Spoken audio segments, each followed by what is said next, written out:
के इस प्रोग्राम के सदर साहब, मीटिंग में तमाम नौजवान बुजुर्ग हजरात, कांग्रेस पार्टी के तमाम जिम्मेदारान, आज की इलेक्शनी मीटिंग मैं समझता हूं कि कल सुप्रीम कोर्ट ने जो पिटीशन थी इलेक्शन के बारे में उसको वापस महाराष्ट्र की high court, Bombay high court के अंदर भेज दिया और मैं समझता शायद 1 या 2 तारीख के अंदर जल्द से फैसला होगा और महाराष्ट्र के अंदर जितने रुके हुए कारपोरेशन, म्यूनसिपलिटी जो भी इलेक्शन है उसकी तारीखें डिक्लेयर हो जाएंगी, जिसकी एक कड़ी है कि आप लोग यहाँ पर जमा होंगे। मालेगांव शहर कांग्रेस पार्टी की तरफ से हर वार्ड के अंदर मिलना जुलना, उम्मीदवारों से बातचीत करना और किस तरीके के हम लोगों को उम्मीदवार चाहिए, चुन के आने के बाद वार्ड में किस तरीके से नुमाइंदगी वो करेंगे, हम तमाम पहलुओं पे गौर कर रहे हैं। आप देख रहे होंगे कि मालेगांव शहर के अंदर सियासी पारा चढ़ चुका है। एक के ऊपर एक तोहमत लगाई जा रही। शेख रशीद फैमिली मुफ्ती इस्माइल के खिलाफ बोलते, मुफ्ती इस्माइल फैमिली शेख रशीद के खिलाफ बोला करते। अभी मालेगांव के अंदर कुछ रोज पहले प्रोग्राम हुआ जो 40 साल जश्न के नाम से प्रोग्राम हुआ। मैं समझता हूं ये 40 साल जश्न का प्रोग्राम नहीं था, ये राष्ट्रवादी का 40वां था, इसका अंत होने वाला है। मालेगांव शहर के अंदर राष्ट्रवादी का कुछ नहीं बचा। अगर बचे हैं तो यहां पर उनके पगारू चमचे, उनके भोगने वाले कुत्ते, ये सारे लोग इनके पीछे लगे हुए, यही बस व्हाट्सएप के ऊपर एक दूसरे के खिलाफ लिखना और बातें करना। अभी 4 रोज पहले मुफ्ती इस्माइल साहब ने दरेगांव देवी के मल्ले रोड के ऊपर एक धरना दिया था, आप लोगों ने देखा, और उसका कल अखबार के अंदर आया कि मुफ्ती साहब की कोशिशों से टेंडर 18 करोड़ रुपए का टेंडर निकल गया। ऐसा कौन सा जादू है मुफ्ती इस्माइल के अंदर कि 4 रोज के अंदर ही टेंडर निकाल देते। अगर इतना ही अगर जादू है तो इन्होंने पॉवरवाड़ी रोड के ऊपर कल धरना देना और 4 दिन के अंदर, 8 दिन के अंदर, 2 महीने के अंदर उसका टेंडर निकाल कर उन्होंने बता देना। असल में हर काम को एक प्रोसेस लगता। अब लोग बहुत होशियार हो गए, मालेगांव शहर के लोग समझने लग गए। कुछ सामने वालों की फितरत है जिनका 40वां हुआ, ये एक दिन पहले जाके बयानबाजी करते और इन्हीं के ठेकेदार काम लिए रहते वार्ड के अंदर, उसको बोलते कल लेकर आ जाना, आज मैं जाके कम ज्यादा बोलूंगा, धरना दूंगा, बोलूंगा कम ज्यादा कमिश्नर को, दूसरे दिन जाकर एक काम चालू कर देते। ये सब बना बनाया रहता है, एक प्रोग्राम के तहत रहता। मैं समझता हूं मैं 4 महीने से रेगुलर 3 करोड़ रुपए का काम लाए। शहर के लोगों को मालूम है, बड़े की मार्केट से लेकर आदर्श नगर पुलिस स्टेशन के आगे तक की 4 महीने से रेगुलर मैं उसका फॉलोअप लेते लेते 4 तारीख को मैं समझता हूं कि उसका टेंडर खुलेगा 4 नवंबर को। इसका एक प्रोसेस रहता। अगर मुफ्ती इस्माइल साहब चाहते तो कमिश्नर को आप बुलाते और बैठाते और उसको उनको बोलते कि ये रोड का काम कब चालू करेंगे, तो मुझे इतना बोलो, मुझे कोई धरना आंदोलन करने की जरूरत नहीं है। ये शहर के नुमाइंदे हैं, इनको अपन ने सबने मिलकर चुन के दिया। बहरहाल ये इनको बताने का कुछ रहता है। मालेगांव के हालात इसका जो खराब है कि आज तुम्हारे घर की केरपट्टी 4 पर आने वाली है, जिसकी वजह आज के जो राष्ट्रवादी के लोग हैं, कल जो कांग्रेस के अंदर थे, इन्होंने एक नागपुर की एक कंपनी को एक टेंडर दिया था और टेंडर देने के बाद इसका सर्वे हुआ घर घर जा जाके। कुछ लोगों ने सर्वे नहीं करने दिया, उसको जो है उसके घर के अंदाज से वो घर पट्टी लगा दी गई है। 5% नल पट्टी आज कम से कम मैं समझता हूं 15 सालों से 5% नल पट्टी बढ़ के आ रही है। ये भी हमारे शेख आसिफ साहब की देन है। और अभी इनकी नवी लड़ाई चालू हो गई पावर के मसले के ऊपर लेके। यहां भी बोल रहा हूं, और जिस दिन पहला जलसा इंतखाबी रहेगा, बहुत जल्दी से मैं आप पहला जलसा लेने की तैयारी में हूं। सबका सलाह मशवरा लेके कहां लेना चाहिए।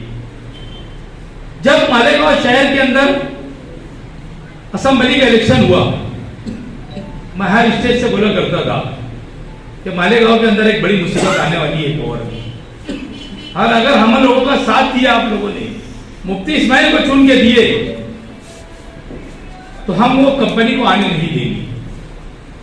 इसका मुआहदा शेख आसिफ साहब के टाइम हुआ, इन्होंने जो गिनना था उन्होंने गिन लिए और इत्तेफाक से वो हार गए इलेक्शन। पावर हाउस के लोग रोज आते थे मुफ्ती इस्माइल के पास ऑफिस पे। मैं अल्लाह को हाजिर नाजिर जान के बोलता, मैं इनको रोज बोलता था कि मुफ्ती साहब ये इनको आने मत दो, ये पूरी मालेगांव शहर की सनत तबाह हो जाएगी। वो रोज मुंडी हिलाते थे, मतलब था इनके धरना दो। पावर हाउस के ऊपर लोगों ने उस वक्त तो कम से कम 4 से 6 महीना लेट इसके लिए किए कि हालात तो पहले देख रहे थे मालेगांव शहर के हालात। बाकी पैसा ऐसी चीज है कि उनका भी वजूद उड़ गया। आज पूरे मालेगांव शहर के लोगों को पावर का भुगतान भुगतना पड़ रहा है। जिनका बिल 600-800 रुपया आता था, आज 2000, 2200, 3000 रुपए के लगभग घर का बिल आ रहा। गरीब आदमी कमाएगा कैसे और अपने बाल बच्चों का पेट भरेगा कि पहले इनको बिल भरेगा? ये अजाब इन्होंने लाया और एक दूसरे में लड़ाई कर रहे हैं। आज पेपर में मैंने पढ़ा कि शेख आसिफ साहब बोल रहे थे कि भाई मुफ्ती इस्माइल साहब हमारी तहरीक को डायनामाइट करते और वहां जाके काजू बादाम खा लेते। अरे तुमने तो पहले पूरा खा चुके ना, आप ये थोड़ा टप्पे में खा रहे। इनका ईट का जवाब पत्थर से नहीं देंगे अपन, इनका जवाब कहां से लेंगे वक्त आने के ऊपर बताया जाएगा। और जलसे में बोलूंगा इनके बारे में। पावर का जो तुम्हारे ऊपर नाजिल हुआ अजाब, ये 20 साल तुम्हारे ऊपर अजाब है और तुमको हर हाल में झेलना है। और इसका जो अजाब जिन लोगों ने लाया है, इनका हिसाब किताब भी शहर के अवाम को करना जरूरी है।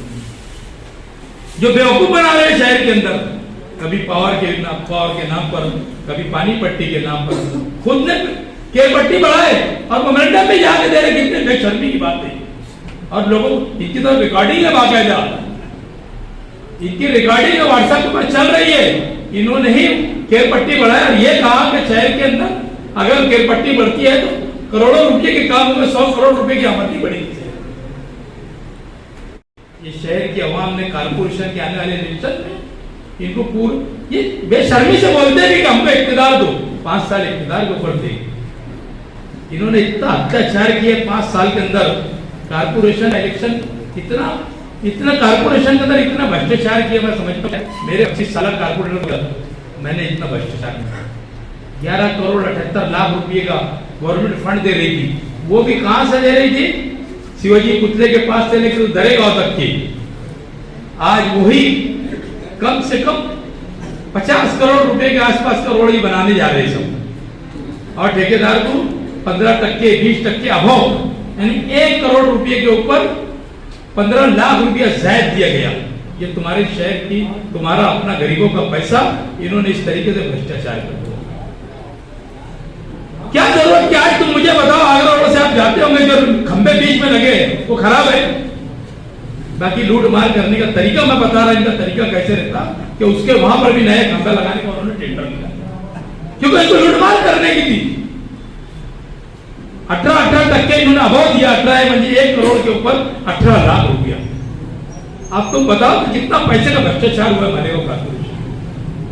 फिर ये बेशर्मी से बोलते कि तुम इख्तियार दो, हम इख्तियार आने के बाद ये करेंगे वो करेंगे। आप इनको आराम करने देना चाहिए शहर के। आप बहुत हो गया, कोई जरूरत नहीं है। आज शहर के अवाम तजब्बुस के अंदर इतने दिन से मुब्तला है कि नया कोई आदमी आए तो हम उसके साथ इख्तियार, वही एक डाल से उठना दूसरी डाल पे बैठना, यही मालेगांव के लोगों की मजबूरी। आप मजबूरी में किसी को जीना नहीं चाहिए। आप लोगों को सबको मिलजुल के मालेगांव शहर के अंदर ऐसे लोगों का सफाया करना है जिनके 3 साल का जश्न हुआ, उन्होंने भी कोई हिसाब उसाब दिया नहीं। उन्होंने जश्न के नाम के ऊपर पटाखेबाजी की, उनको गर्दी बताने का था। 3 दिन खूब मेहनत की उन्होंने। लोगों को कहा कि तुझे अगर एक इलेक्शन लड़ना है तो तेरे को 20 रिक्शा भर के लाना पड़ेगा, तुझे 40 रिक्शा भर के लाना पड़ेगा। इस तरीके से गर्दी घुमाई। हम तो सच के साथ रहने वाले लोग हैं, जो शहर के अंदर सच्चाई रहेगी हम सच्चाई को बताएंगे। और मालेगांव का इलेक्शन, आने वाला कारपोरेशन का इलेक्शन सच्चाई के ऊपर होगा और सच्चाई की जीत होगी। ये वार्ड के अंदर कुछ लोग ऐसा समझते हैं कि जहीर भाई मेहनत कर रहे, आसिफ भाई मेहनत कर रहे, उनके पीछे जलील भाई है, उनके पीछे विकन भाई चल रहे हैं, तो ये ऐसा लोगों को बोलते हैं कि हम इनको चला रहे। वक्त तो आने के ऊपर हम बताएंगे कौन किसको चला रहा और कौन नहीं चला रहा, ये आपको जरूर बताना पड़ेगा। और हम आज बोलते तुम कि इनको इस्तीफा भी देने मुफ्ती साहब ने लगाया, तुम इस्तीफा दो और मेरी पार्टी में वगैरह तो वजह से रोक दिया गया। इनकी मुखालफत इतनी है कि इनको टिकट देने का भी मुफ्ती इस्माइल ने नहीं बोल दिया वापस। इनको पहले बोले थे कि तू इस्तीफा दे और मेरी पार्टी में आ। हम लोग ऐसे लोगों को हम भी टिकट देने वाले नहीं है। हम बड़े गरीब को दे देंगे टिकट, हम उसके लिए मेहनत कर लेंगे, 4 घर के ऊपर जाके ऑटो की भीख मांग लेंगे उसके लिए। भाई ऐसे मक्कार लोगों को हम टिकट देंगे नहीं। हमारा इलेक्शन का पूरा ये पैनल के ऊपर पूरा फोकस रहेगा। हम यहाँ से ये इलेक्शन हमने यहाँ से स्टार्ट किया और ये पैनल इंशाअल्लाह ताला आप लोग की दुआ से हम शुरू कर देंगे। आप लोगों से ऐसी उम्मीद है। शुक्रिया, जय हिंद, अस्सलाम वालेकुम।